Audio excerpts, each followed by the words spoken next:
time, and then I wouldn't make a mistake with it. Anyway, Tom said, gloat, gloat, gloat, gloat, gloat. P.S. Stop crying, Lee Radford. It must have been the jet lag. Oh well. Martin got in touch to say, forward. Are you sure he wasn't watching the Saints game? I was going to say, yeah. Tony Smith's Dry Cleaning Services said, not washed your shirts for a few weeks, even when you've been to the south of France. Come on down to Craven Park and let Uncle Tony sort that out for you. We have a special offer on big number 8's pants. We know they can get dirty when you run at 35-year-olds. Full family shirt washing for the low price of $18.10. That one might have been Tom too. Paige said, haven't seen Tom since Thursday morning, currently Friday evening, and he's unbearable on all platforms of social media. I can only imagine his review. You are going to have to imagine it. You are going to have to imagine it because we haven't got it. But imagine winning a massive game and all anyone interested in Joe Westerman and his knee. That makes me feel sick just mentioning it. Hopefully the bubble will pop. The bubble will pop round his knee. That's not very nice. He's your own player, Paige. The bubble will pop for them again when Wigan smash them next week. Would be nice. Wouldn't it, Paige? Wouldn't it just? Carsten said, besides dropping the great Jimmy K, which is ridiculous, winners are grinners and the pride of the city is sorted. Watching Westerman brought back some bad memories. Ouch. Yeah. That we got to talk about that. That was just horrible, wasn't it? Oh. I didn't really notice it the first time, but then when the camera zoomed in and they loomed on it, I was. You're not meant to do that. Emma's response to it. Well, she didn't watch it. I made sure she didn't see it. She wouldn't cope with that. But she said, if you're making that reaction to it, then it must be bad.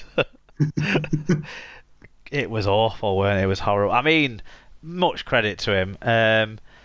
Mike Dodd kind of covers it as well, doesn't he, at Mike Dodd 22, because he says, did something happen to Joe Westerman in this one? I've never seen the Super League Twitter account so active. If only the people in control were that active with every other marketing opportunity, then there would be more money in the game. Yeah, fair comment, but certainly the Joe Westerman thing, it does set Rugby League apart, doesn't it? To other games, to other athletes. I mean, well, you think of that. You think of Sam Burgess's fractured eye socket. You think Paul Wood in the grand final. You think of Cooper Cronk and his broken shoulder blade. You don't get that anywhere else. And we're not going more than 6 years with those, are we? Yeah. Yeah. I mean, we could go back into the annals of time for tons more. Exactly. Yeah. That's just the ones I can think of in 10 seconds. Yeah. Do you want to do the next one? I could share some injury stories, but let's move on. Joshua's granddad says, reasons we lost. Number 1, short turnaround after 31 degrees in the south of France. It's 34 here on Saturday. Number 2, no Kelly negated the right edge effect. Number 3, Hick. I didn't realise Graham was in the stand. Obviously, he means Robert Hicks. Number 4, we were totally crap. I agree with that one. And Josh says, well, Hull Kingston Rovers done it again. No. Read it back. Oh, sorry. Well, Hull Kingston Rhinos done it again. I think that's a big fuck you to Kevin, that final try from Parcell. He looked a very good link-up with Danny and Garbutt and seemed to fit in really well. Quinlan improved massively from the Lundong game, recovering with the game ball out of in goal under loads of pressure a few times. Yeah, that was a real splashy play, that one. I think if KR are going to be okay, and it has to be said, as I am sure it will a few times, that Westerman knee thing was insane. Yep. Yeah. Oh, just thinking about it, and it's the fact that he smacked it a couple of times as well. It wasn't just once and done. It was that he knew it was there, and he knew what he was doing and where to hit. It's just horrible. And well, they're just not wanting to go off as well was incredible, I thought. Yeah, I mean, I've dislocated my shoulder, popped it back in and carried on, but in hindsight, that was not a sensible thing to do because it absolutely killed the next morning. But that was, I popped it back in and then stopped playing at that point because that was not a sensible idea. To pop your knee back in and just carry on. And he was back in the defensive line like nothing had happened. Oh, no, that's not meant. Your body is not meant to do that.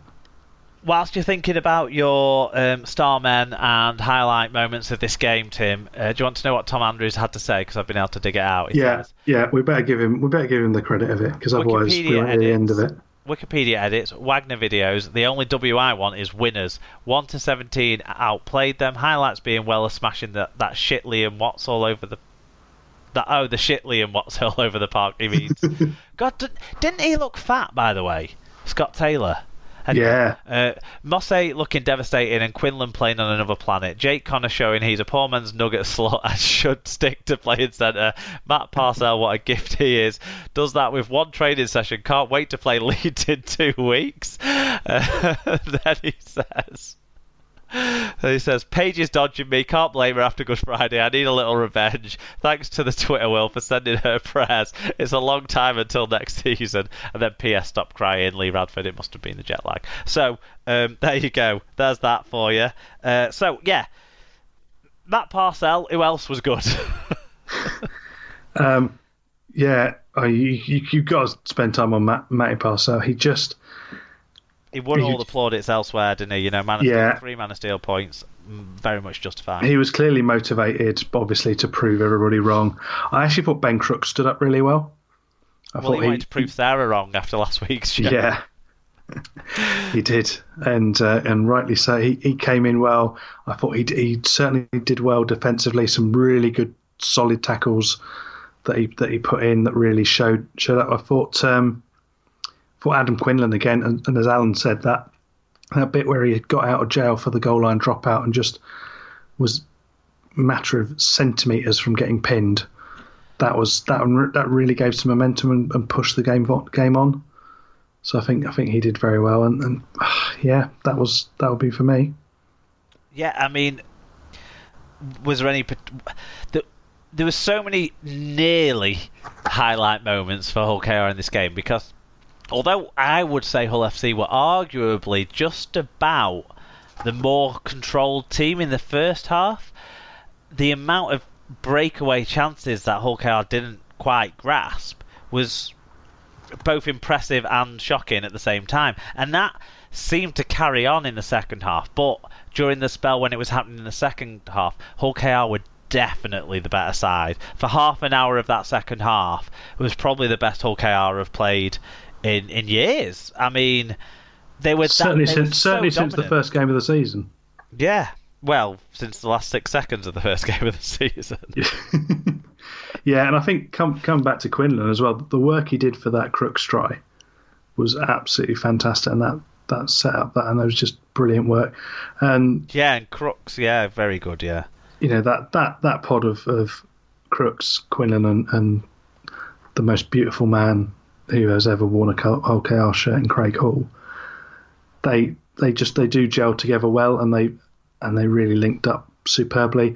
And again, it's been talked about elsewhere. The Leeds axis now that's forming with the ex-Leeds axis of Parcell, Garbett, and Maguire. They were running a couple of plays off themselves, which you could tell they just had in the muscle memory, so that came good as well. Crucial, Mitch Garbett to this Rovers side. When were you worried when Hull FC did get that Andre Savelio try, which was quite easily worked? There wasn't much resistance going on there, was there? It just after how much dominance you'd had to only have scored one try in that period, that's been KR's problem for a long time. Is when we've had periods on top in games, the return's been one try rather than 3, and or no tries rather than 1. When they've had periods of dominance, they're just not capitalising, and that's been really the story of the season. That's why they're in the league position they are, because they just haven't taken the chances. And so, it did look all a bit ominous. And when that try went across, I did get very nervous that suddenly it was gonna get nasty, but it never quite did.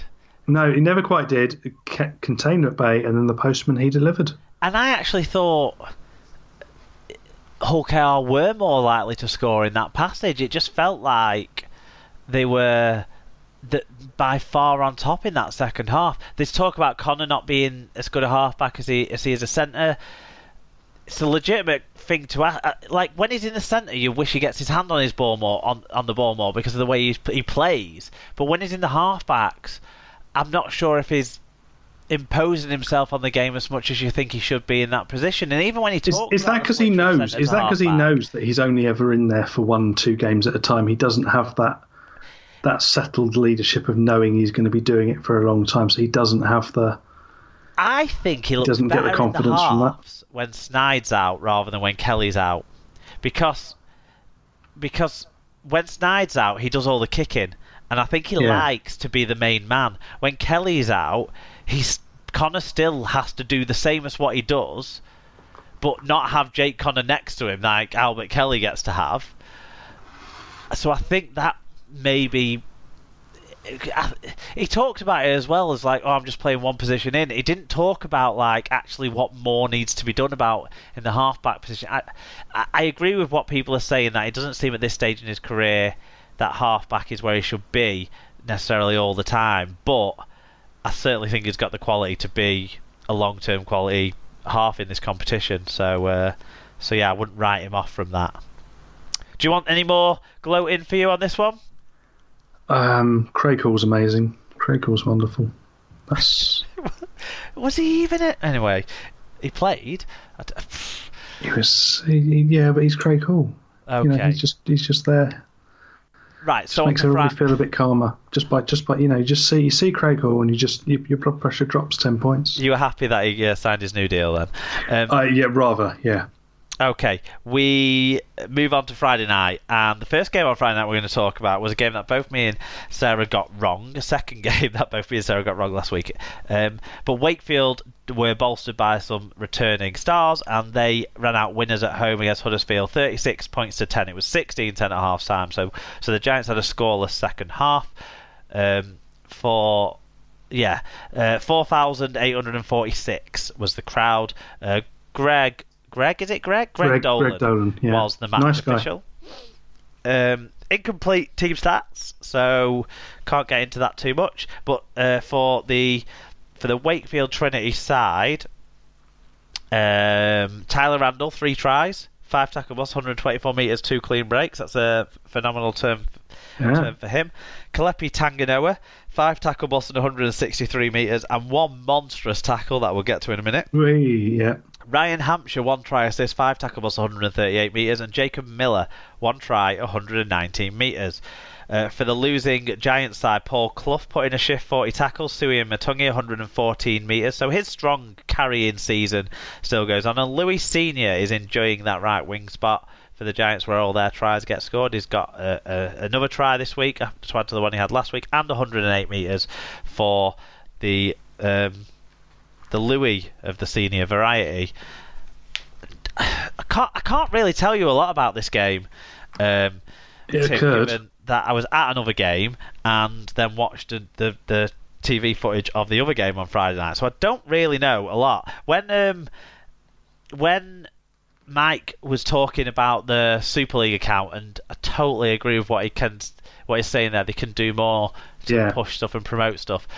One of the other things that they've been getting out there this weekend was Kalepi Tanganoa's hit on the returning Dale Ferguson for the Giants, and it seemed like it was early in his shift as well for Dale Ferguson. Comes off the bench, gets absolutely nailed. It's the only way to describe it. So that might amazing, be the and that is the sort of thing we need to be promoting. Is the big hit? Is the big safe hits and the big things like that? That's what we need to be doing. We need to be getting that out every week. That shouldn't be a one-off that we pump that out. That should be happening every week. I think you do see them regularly out there on the Twitter stuff, but I think the Super League is starting to try and plug these things. They're doing like super stats and The Man of Steel videos as well.